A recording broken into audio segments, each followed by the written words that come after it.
Imagine waking up tomorrow and your bank account is frozen, not because you committed a crime, not because you missed a payment, but because you posted something online that your government didn't like. Sound like science fiction? It's not.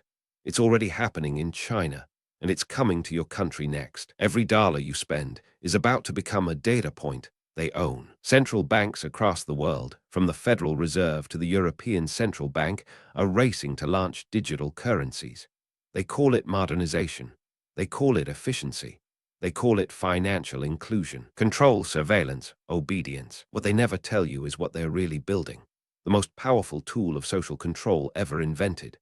CBDC, central bank digital currencies, allow governments to track every single transaction you make, freeze your accounts with the click of a button, and even program what you're allowed to buy. This isn't dystopia. This is policy. And today, I'm going to show you exactly how this machine works, who's building it, and why your financial freedom is running out of time. Cash is dying. Before we talk about what's coming, let's talk about what's disappearing. Cash, physical money, the bills in your wallet, the coins in your pocket, they're being quietly eliminated. Sweden is nearly cashless. Over 98% of transactions are digital. Nigeria launched the e-Naira and then restricted ATM withdrawals to force adoption. India banned 86% of its currency overnight in 2016 and told 1 billion people to go digital or go hungry. When you control the money, you control the people. And here's what nobody's asking. Why the rush? Why are governments so desperate to get rid of the one form of money they can't track? Think about it. When you pay with cash, nobody knows what you bought, where you bought it, or when you bought it. Cash is anonymous. Cash is freedom. Freedom. And that's exactly the problem, at least from their perspective. Cash is the last financial transaction that doesn't leave a digital footprint. Every credit card swipe, every bank transfer, every mobile payment, those are already tracked. But cash is a blind spot, and governments hate blind spots. But the death of cash is just the setup, because what replaces it changes everything. The CBDC blueprint. So what exactly is a CBDC? A central bank digital currency is not Bitcoin. It's not crypto. It's the exact opposite.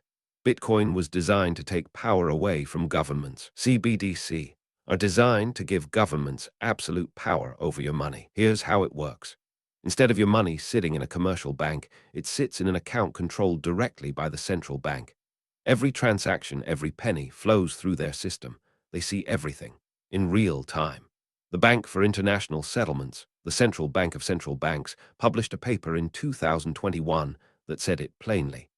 CBDC give monetary authorities, quote, direct economic control over citizens' transactions. They wrote it in black and white, and nobody blinked. Over 130 countries are now developing CBDC. That's 98% of the global economy. The Atlantic Council tracks this. China's digital yuan is already in use across 26 cities. The European Central Bank is targeting 2025 for a digital euro pilot. The Federal Reserve is studying Fed now as a stepping stone. If you're starting to see the pattern here, hit like and subscribe to keep exposing what they hide, because what comes next connects all the dots.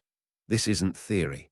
The infrastructure is being built right now, and the blueprint reveals something far more disturbing than just digital money. Programmable money. Here's where it gets truly terrifying. CBDC aren't just digital money, they're programmable money. What does that mean? It means the government can decide what you're allowed to spend your money on. Programmable money control. Sir John Cunliffe, Deputy Governor of the Bank of England, said in 2021 that a digital pound could be programmed so that it's only spendable on certain things.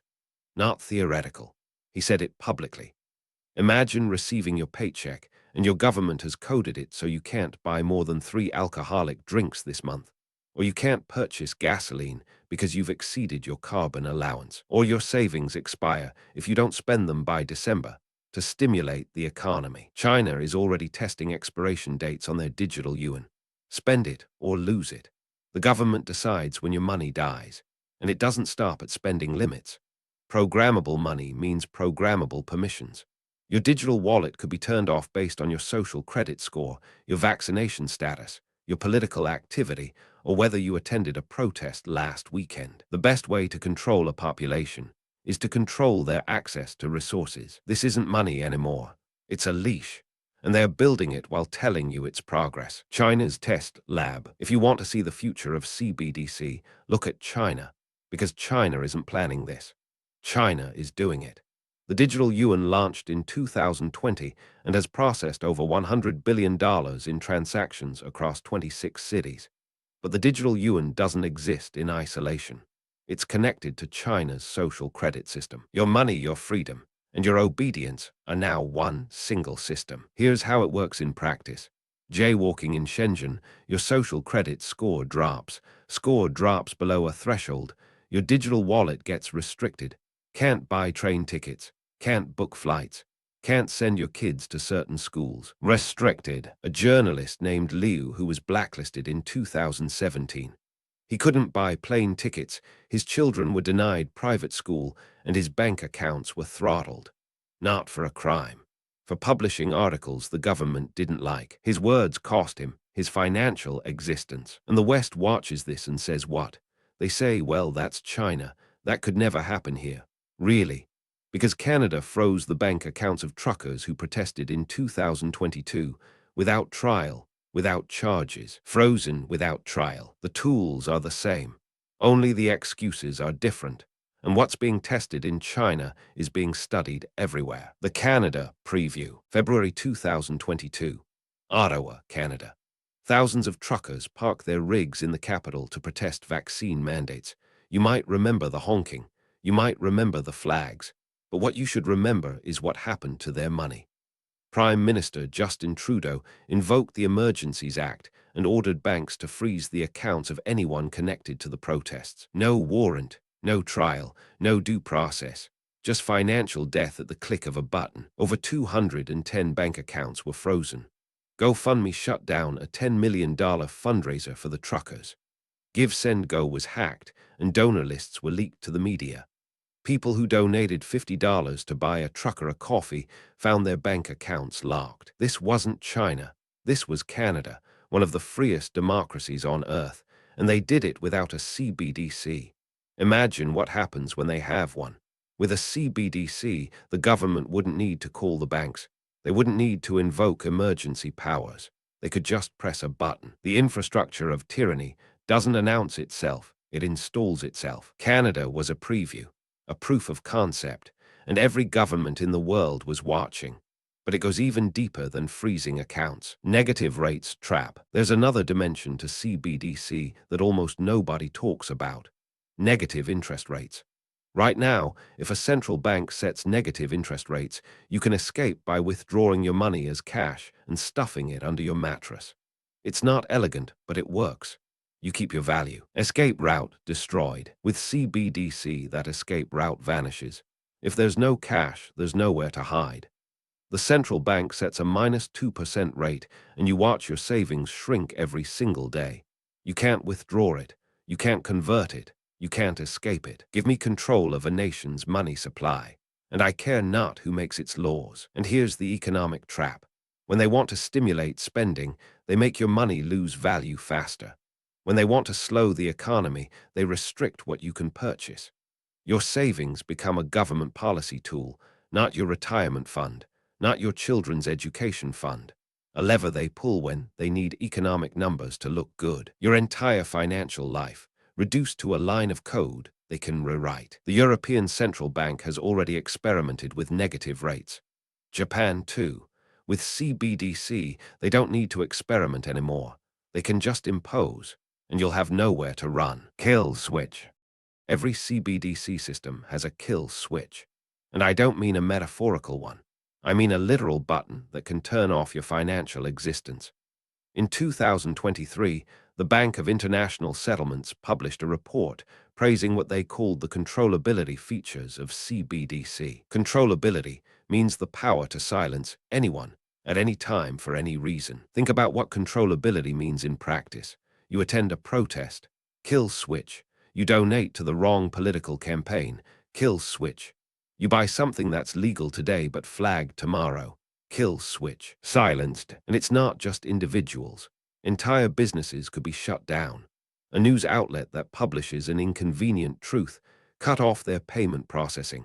A nonprofit that challenges government policy, freeze their accounts. A church that refuses to comply with state ideology, defunded, deplatformed, destroyed. This has already happened without CBDC. Operation Choke Point in the United States targeted legal businesses, gun dealers, payday lenders, and others by pressuring banks to close their accounts. No laws were broken, no charges filed, just financial strangulation. Now multiply that power by 1,000. That's what a CBDC kill switch looks like. And the next piece of this puzzle reveals who's really driving all of this. Who's behind IT? So who's actually pushing this agenda? Follow the money, and it leads to the same institutions every time. The Bank for International Settlements in Basel, Switzerland. The International Monetary Fund. The World Economic Forum. The BIS has been publishing research papers on CBDC since 2018, actively coaching central banks on implementation. Their innovation hub operates in 6 countries, developing CBDC prototypes. The IMF, under Kristalina Georgieva, has openly called for a global CBDC infrastructure. In 2023, she said digital money must be interoperable across borders. Translation: a global financial surveillance network where no transaction, anywhere on Earth, goes unseen. The real owners are the big, wealthy business interests that control things and make all the important decisions. The World Economic Forum, Klaus Schwab's organization, published a CBDC policy toolkit in 2020 before most people even knew what a CBDC was. They weren't reacting to demand. They were creating supply. The infrastructure was designed before you were asked if you wanted it. These aren't elected officials. These aren't accountable institutions. These are unelected technocrats designing the financial architecture of your future. And they're not asking for your permission. They're already building it. But there's a weakness in their plan. Digital resistance. Here's what they don't want you to know. There is resistance, and it's growing. Resist, protect, survive. In the United States, Congressman Tom Emmer introduced the CBDC Anti-Surveillance State Act, which would prohibit the Federal Reserve from issuing a retail CBDC directly to Americans. Florida Governor Ron DeSantis signed legislation banning CBDC in his state. Multiple states are following. In Europe, the European Central Bank faced massive public backlash during their digital euro consultation. Over 18,000 responses, and the number one concern was privacy. Nigeria's e-naira has been rejected by the population. After 2 years, adoption sat below 0.5%. People simply refuse to use it. Cash usage is surging in countries like Australia and Germany, where citizens are stockpiling physical currency. And decentralized technologies, Bitcoin, privacy coins, peer-to-peer networks, they offer alternatives that no central bank can control. The weapon against digital tyranny is awareness and the refusal to comply. But resistance requires knowledge. It requires understanding what's at stake. And most importantly, it requires action before the cage is fully built. Because once the infrastructure is complete, opting out becomes almost impossible. And that brings us to the most important question of all: your move. So here's where you stand. Right now, today, you still have choices. You can still use cash. You can still hold savings outside the central banking system. You can still transact privately. But that window is closing. Every month that passes, another country moves closer to making cash obsolete. The Bank of England's consultation on the digital pound closed in 2023. The ECB's digital euro is on track for 2025. The Federal Reserve's FedNow system is already live. They're not debating whether to do this. They're debating how fast. The clock is ticking, and most people don't even hear it. So what can you do? First, educate yourself. Understand what CBDC are and what they mean for your freedom. Second, support legislation that protects financial privacy. Contact your representatives. Third, diversify. Don't keep all your wealth in systems they control. Physical assets, decentralized currencies, tangible goods. 1. Educate yourself on CBDC. 2. Support privacy legislation. 3. Diversify outside the system. 4. Use cash whenever possible. Fourth, and this is the simplest, most powerful act of resistance, use cash. Every cash transaction is a vote against the surveillance state. The price of freedom is eternal vigilance. The choice between convenience and freedom has never been more real, and that choice is yours to make. Right now, here's the pattern. Every empire that ever consolidated financial control over its citizens used that control to silence dissent, punish opposition, and reward obedience. Rome debased its currency. The Soviet Union made every citizen dependent on state-issued rations. China built a social credit score attached to digital money. And now, the rest of the world is following the same blueprint. Same pattern, different century. CBDC are not about making payments faster. They're about making people controllable. The question isn't whether they'll try. They're already trying. The question is whether enough people will wake up before the system is locked in. Your money is the last frontier of your personal freedom. Don't let them take it quietly. If you made it this far, comment financial freedom to prove you see the pattern. Because most people will scroll past this and go right back to sleep. Not you. Every government lies.